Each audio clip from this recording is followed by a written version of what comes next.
Welcome. Welcome to the Ministry Forum podcast, coming to you from the Center for Lifelong Learning at Knox College, where we connect, encourage, and resource ministry leaders all across Canada as they seek to thrive in their passion to share the gospel. I am your host, the Reverend John Borthwick, Director of the Center and Curator of all that is ministryforum.ca. I absolutely love that I get to do what I get to do, and most of all, that I get to share it all with all of you. So thanks for taking the time out of your day to give us a listen, whether you're a seasoned ministry leader or just beginning your journey. This podcast is made with you in mind.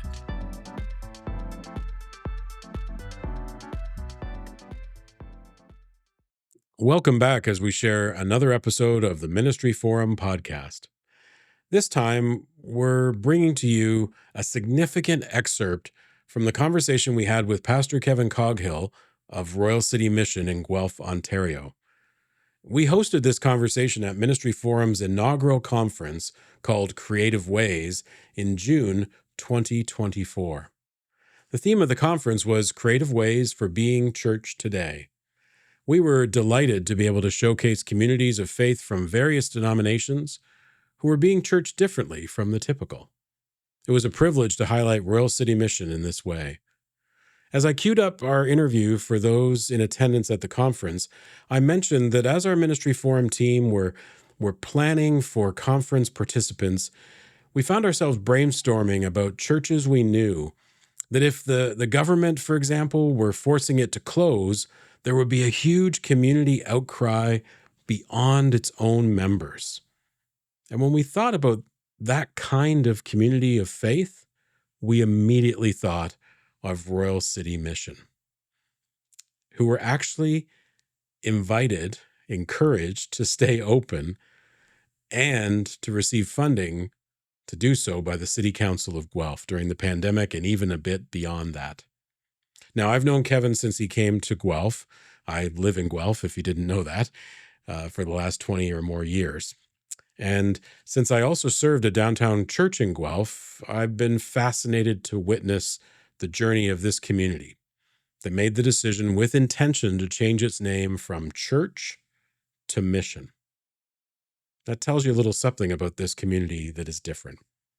It was a great privilege to talk to Kevin about the nuance of being a mission instead of having a mission, the posture of saying yes to the mess and the beauty that surrounds us all, a little bit about how leadership works at Royal City Mission, and the work towards de-emphasizing Sunday mornings. I think you'll find, as I did, this conversation enriching, fascinating, and really engaging. I hope it'll resonate with you as you seek to lead in the communities where you're planted. Now, just a reminder, the quality of the sound will be a bit different than what you're hearing right now, since we recorded this in a university lecture hall. And super advanced notice, if you're interested in attending our next iteration of our conference, Creative Ways 2025 will be held on Sunday, June the 1st, 2025, in the afternoon in Hamilton, Ontario. We hope to see you there, and we'll have lots more details in the months to come. Now, enjoy this conversation with Pastor Kevin Coghill. Our dream has been to be open 7 days a week, and that was possible during the pandemic. And so Sunday is important, but it's not the most important. It's no more important than Monday. It's no more important than Tuesday. But altogether, that is the expression of the church. And so when you say mission, people get it. Your doors are open. When you say church, people come in and they expect you to have flooring that's suitable. When people came into Royal City Church, it wasn't suitable. People tripped on our carpet because it was so threadbare. It was put in the 60s and it had never been changed. But once people learned that when you change the name from church to mission, and people learned that they don't care. Everybody knows I'm Pastor Kevin, even though I don't like being called Pastor Kevin. But it was actually an internal thing that helped us. And the question was, who do we serve? Mm-hmm. So our kind of statement is we serve, or we're open for anyone in need. sounds like a big thing. And the reality is most people don't know they're in need, but the truth is all of us are in need. And so it's a pretty wide net to cast. And what we found is we have people that come because they're in need of basic things like a meal. So we serve meals every day. And we have people who they don't necessarily need the food, but they go home to an apartment with no one else to eat with. Some have money, some don't. And then we have people who come that they have a need to give and they don't know where to give. So they come so that they can give. So we've just found that almost everyone actually has this need, including myself. I have needs and they're met at the table. And so for us, very central to everything we do is the table. We eat together, we hang out together, we get to know each other's stories. Mhm. Mhm. What was the other part of the question, John? That's okay. Let me ask you a different one or a related one, because I think that is an interesting piece where you talked about anybody who has a need. And I liked that you shared that notion of even people who have a need to do or be in service to others. Can you talk a little bit more about how many churches, faith communities, and I think even probably businesses and individuals actually are a part of making it possible? As I recall, you would know the best. Um, Royal City Mission is probably a place where one of the only places in Guelph where you can get three meals a day, Monday through Saturday, and maybe Sunday is still happening or not happening. You can tell me more about that, and then just who all is involved. Okay, so Yeah. this is part of the funding from the government. Right. During the last year, we've been open 12 hours a day, 7 days a week. Yeah. So that was 3 meals a day. Last year we served 86,000 meals. So yeah, it's significant. You need one of those golden arches. So with funding, we've had to cut back. We're now open Tuesday or Wednesday to Sunday for 6 hours a day. And we've chosen specifically the weekend because other places are not open on the weekend. So we always look at where the biggest needs are, and it's not good for staff to be open on Sundays and Saturdays, got to be honest, but it's good for people that have needs. Mm-hmm. And so we ask our staff to make some sacrifices. Multiple Catholic schools and Guelph prepare meals, union groups. Like it's huge. When we start our schedule for 2025, it will be started in September because it takes that long to get it ready. And then ask who do we serve? I always say, like, it's not just about people who we think, we always look at people who are struggling in the streets. We always look at people who are in addiction and go, oh, those people need help. The reality is I look at it, whoever walks in our door, whoever we participate with is part of who I'm there to minister to. Mm-hmm. Mm-hmm. And I love that. It's actually, it makes it fun, to be honest. Yeah. Mm-hmm. And you had said to me, you all don't have a mission statement or things like that. Are there values by which you do your thing, or what's the way you operate? They're pretty simple, right? Relationship. We all kind of know that we need relationship. First of all, for me, my first relationship is with God, my relationship with Jesus Christ, and then with the people that I encounter all over, right? And even with our neighbors, which we'll probably talk about later, how the neighbors of Royal City don't always love us. And then the justice piece isn't just about the court system, because I don't always perceive law as justice, to be quite frank. But the justice of equality, of seeing people in front of me, of perceiving them not as other, but as, as me, as part of our community. And then beauty is this one that everyone struggles with, because we have all these connotations of beauty, but really beauty is what happens when we sit down together and we let go of the barriers between us, and we just learn each other's stories. So, yeah, mm-hmm. Those are our values. So from hearing a part of your story, what I would say is what I think some might be curious about is, what sort of makes Royal City Mission, like, how did they become wired that way? They've had a part of their story is that there was an existing United Church that it had a long history within the city of Guelph. So just a very, very quick Guelph history. St. Andrew's in Guelph was the first church in Guelph. We're the oldest congregation. Super exciting. They would always say that kind of stuff. I'm not sure that's a great advertisement, but yes, they were the oldest congregation in the city of Guelph, established from the Church of Scotland. A split happened in the late 1800s. Knox, Guelph, a really good rock throw from each other is just on the main drag. And then another split happened within the congregation at Knox, and a church called Chalmers came, and that was over alcohol, whether or not you're allowed to serve alcohol at communion or not. Chalmers United Church, Chalmers Presbyterian Church was started, and then Union came, and then that became Chalmers United Church. Chalmers United Church had been there for quite some time, and just as a brief side thing with Chalmers United Church, they had started these Chalmers dinners, they called them. They started serving meals at this church, and then they also worked towards starting a nonprofit called the Chalmers Community Support Center, and that has continued and carried on. But the church basically sold, and you all, Royal City Church, purchased it before you came on board, and they kept carrying on these dinners.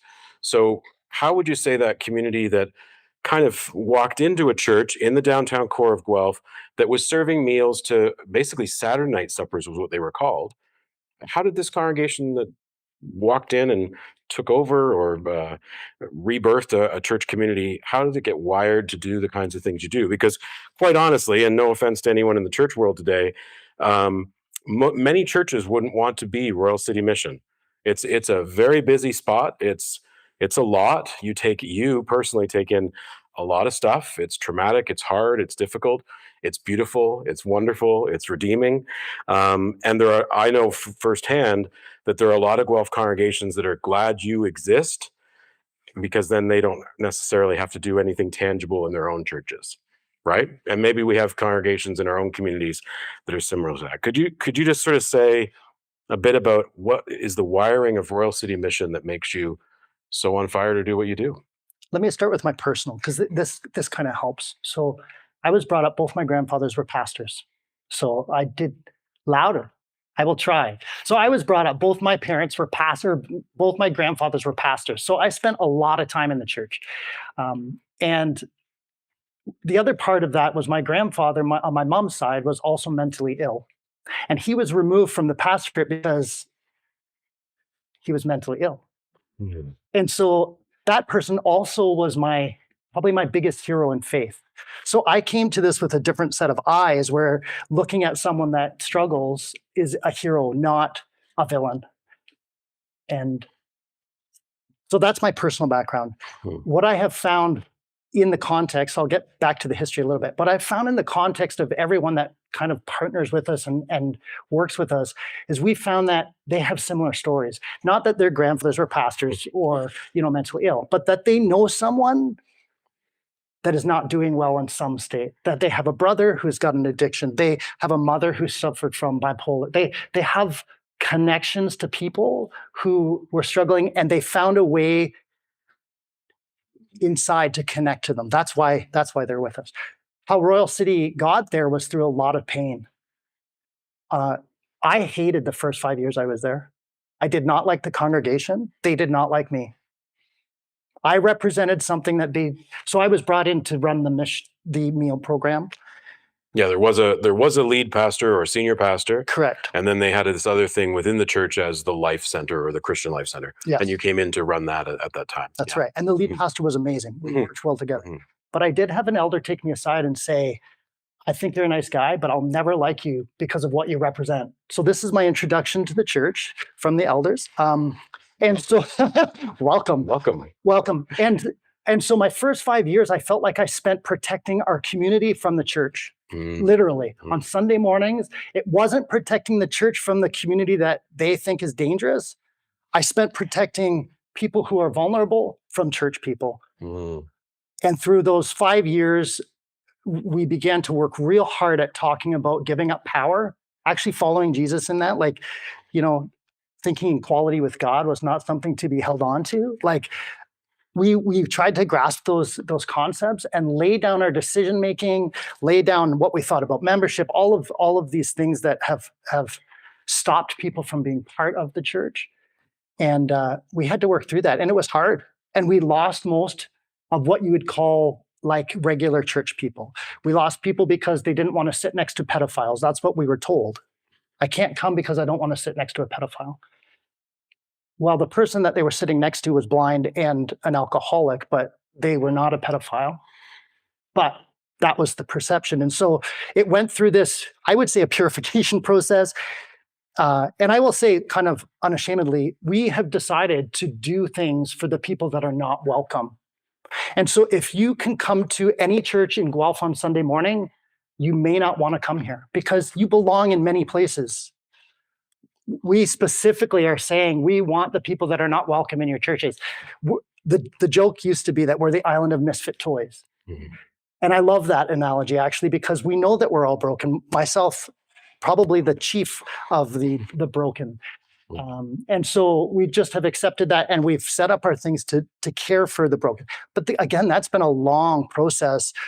There was a point in our history where the church, it's hard to, the language is funny, right? The church, which Sunday morning, let's say, wanted to separate from the mission or the justice or parachurch kind of thought process. They wanted to separate. And my stance was always, that's the easiest thing to do. I don't think it's the most beautiful or the best thing to do. I was part of the parachurch organization in the past, and I don't think that's wrong. But I believe the church needs to be known for doing beautiful things, justice-based things. And so we lost leadership, we lost people, we lost a lot of resources. And yet in the 13 years I've been there, we've also seen that turn around. And now people are coming and they're having kids in our congregation, which is problematic, right? Like my kids grew up in the congregation. My kids, I think my youngest was 5 when we got there. Yeah, 5 when we got there. And so her formative years were based in hanging out with people that other people don't like. She loves our community. She doesn't like to miss church. So how does that you talk about a shedding, you talk about, because the transition happened where the senior pastor retired, and then I don't know what happened within the transition. I just knew that you started coming to the Old Stone Church's luncheon, and your other fellow there, John started coming. Yeah. And then eventually you became, I guess, as you don't like the title, but you're the lead pastor. Lead pastor. Yeah. Yeah. So by attrition, I was the only one left. Nice. Mm-hmm. And I think this goes into another question, but yeah, the leadership of Royal City is sort of the rejected people. Just like our congregation. I was asked to leave a church because I was a cancer on the body of Christ. Another beautiful statement. So I'm not, believe me, I'm saying these things. I am not negative towards that church. I've reconciled with them. That's actually something I really value is reconciliation. But we find that all of our leaders were either fired from other places because they didn't fit, or they're super reluctant leaders. In fact, we found that the worst leaders are people that want to be leaders. They do not function well in our context. If you want to be a leader, you got to wait because that's going to kill people. Often that's about power, not about service. So I myself am a reject, and I belong, which is great. It's good news. And good news. Yeah. And so the leadership is this kind of group of, like, they're just the core of the misfit toys. They belong as part of the community. And even how we structure, I know we were talking a lot about content Sunday mornings. We've actually decided that we only preach from a position of learning something, not something that I know. So when we preach, we try not to come across as I've already learned this, but I'm in the middle of learning this thing, so that we never kind of present like I know more than you.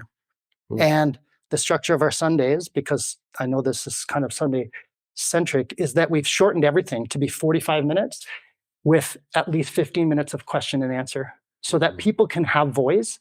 And often people ask questions that have nothing to do with what we've spoken about, but more about what's going on inside themselves. But we found that again allows more voice, more people to feel like they have agency.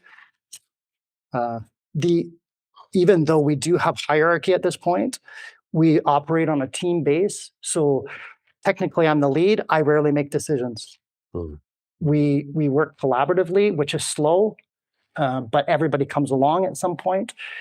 Even as far as like lead pastors, usually the lead pastor is in the pulpit the most. I am not. Last year, the co-pastor spoke more than I did. I'm super thankful. I hate preaching. I mean, I don't hate it. It's my least favorite part of the job. I do it because it's needed and sometimes it's beautiful, but it's not something I feel amazing about. So this co-leadership thing is great. And in our leadership structures, also, we have people that oversee areas, and we make sure that every leader is in submission to another person. So myself, when I work in the kitchen or I work on the floor, which is required for all of our staff, you cannot be a staff at Royal City without actually doing frontline ministry. So I'm in the kitchen, I'm on the floor, I am responsible and I answer to the person in charge of that area.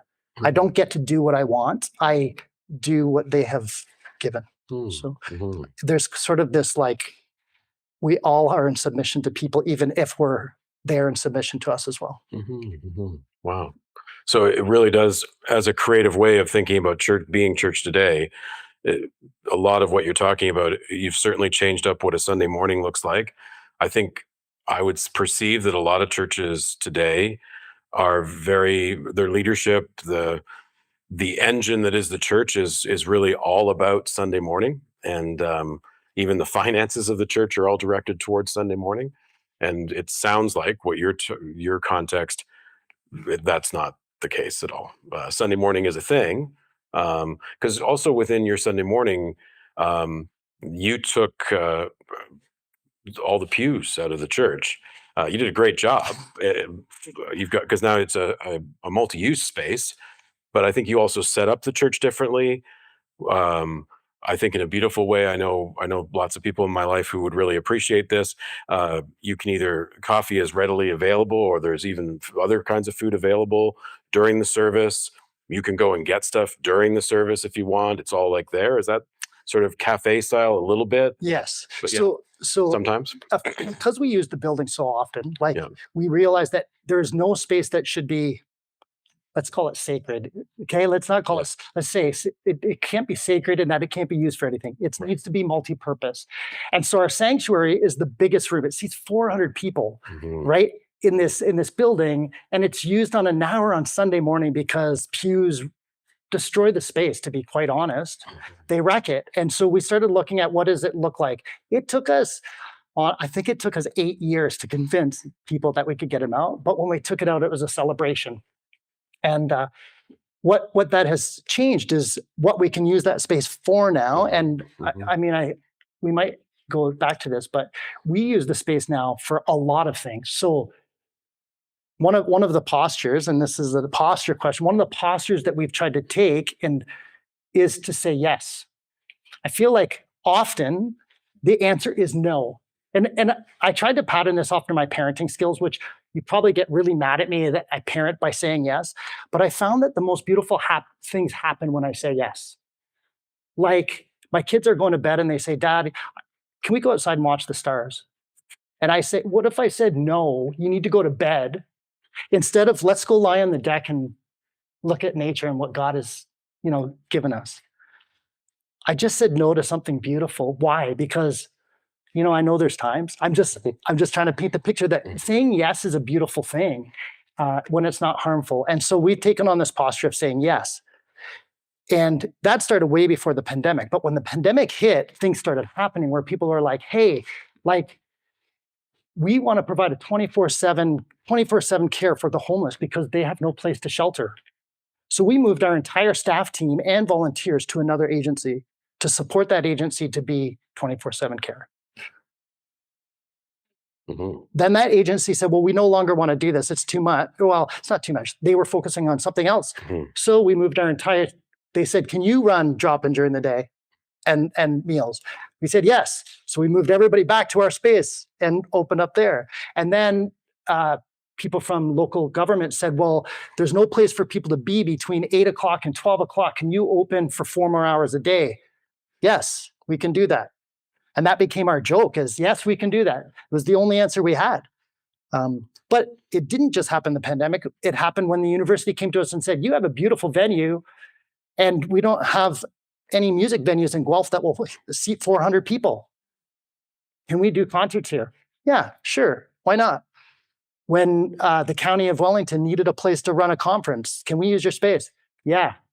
And all of that might seem like, oh, you're just giving and giving. But the reality is what we found, and this kind of comes to the heart of why we do things and how we do things, is that the space at Royal City Mission has become a place where classes cross contaminate. So we don't like to think that Canada has classes.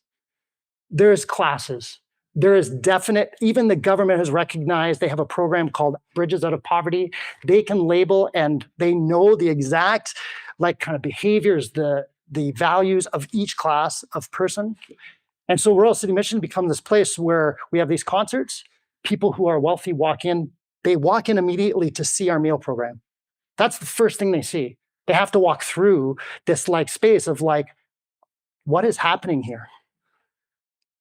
And then they come and ask us. There's never been a concert, whether it's been a faith-based organization or a punk band, anything that's happened there where someone has not come to us and said, I can't believe a church would let us do this. Always. One guy was swearing from the front and stopped in the middle, which I hear swearing all day. It doesn't bother me. But he was swearing from the front, and then he stopped and he said, this is a church. I shouldn't be talking like this. And this is a band. They don't care about faith. They didn't care at all. But for whatever reason, had some kind of respect for the space. And we found that saying yes creates opportunity for us to have further conversations.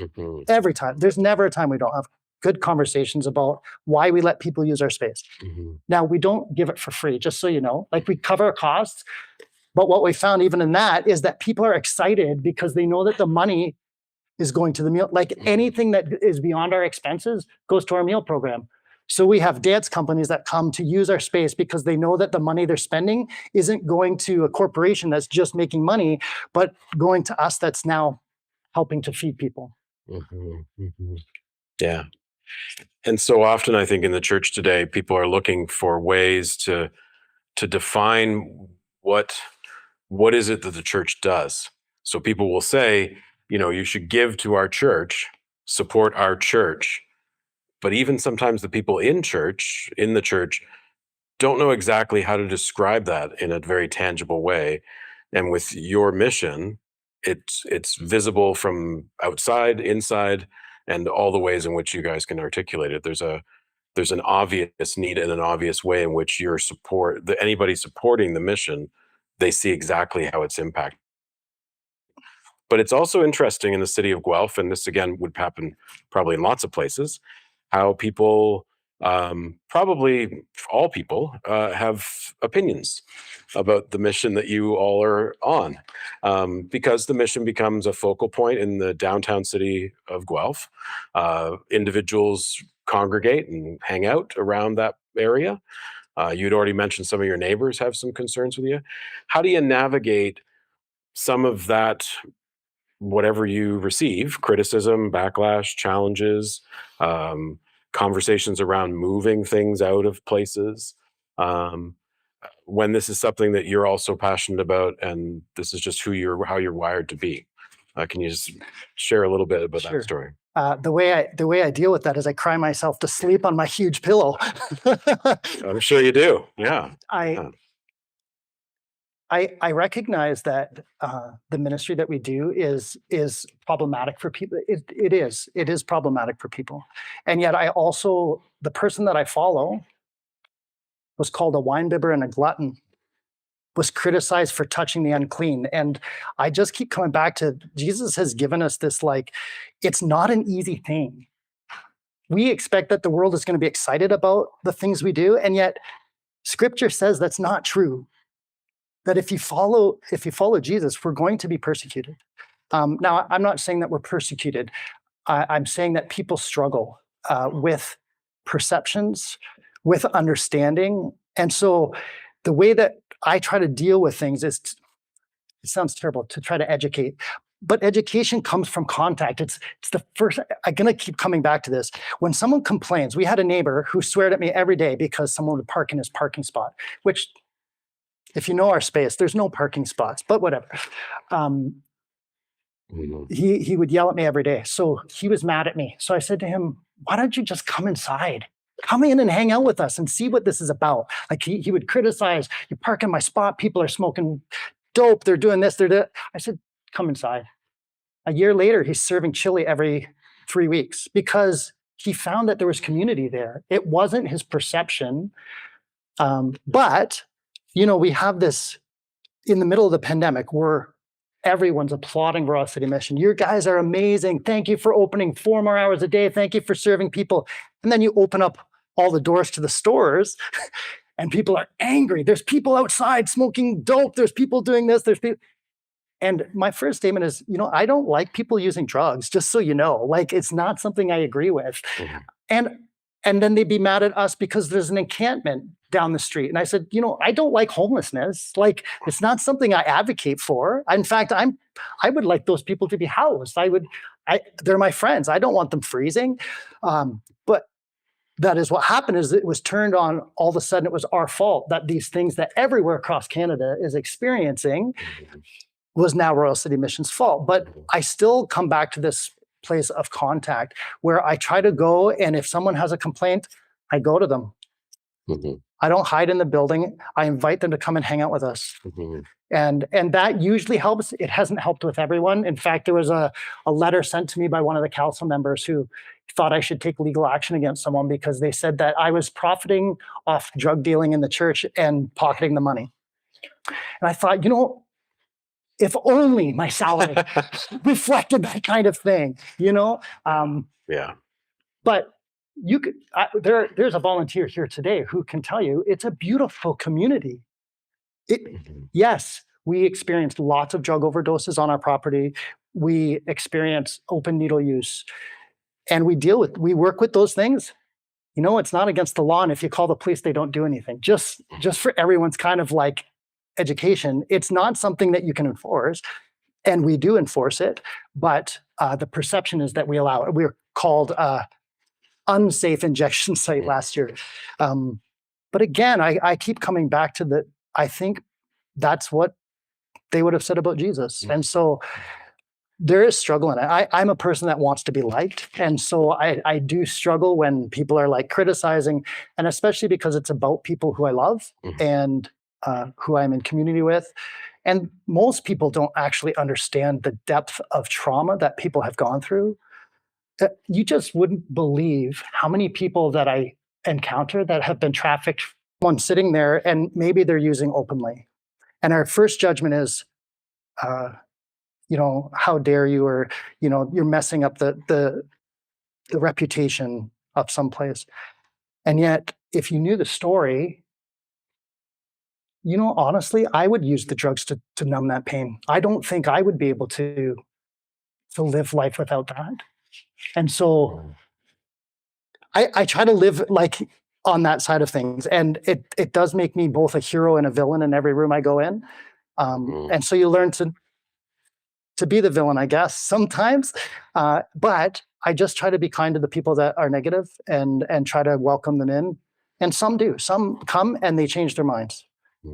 But I would say that's true for everyone. Even people that come to our church that are like, why is this guy yelling at the pastor that he's a Satanist in the middle of the sermon? Well, you have to navigate that kind of thing once in a while. And so, but then they actually see the expression, well, this person wouldn't go to another church and other churches wouldn't welcome them. That doesn't mean we don't have to deal with that stuff. We do. For the last month, we had three weeks in a row that someone screamed at me while I was preaching. You navigate that. But I say, you know what? Like if someone's screaming at me when I'm preaching, that means they're in the right path. Like, okay, my sermon was interrupted. It wasn't that good anyway.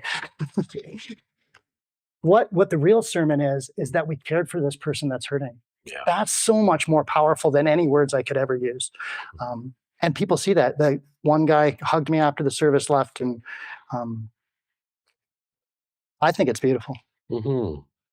Kevin, I know I want to personally thank you for sharing your story about Royal City.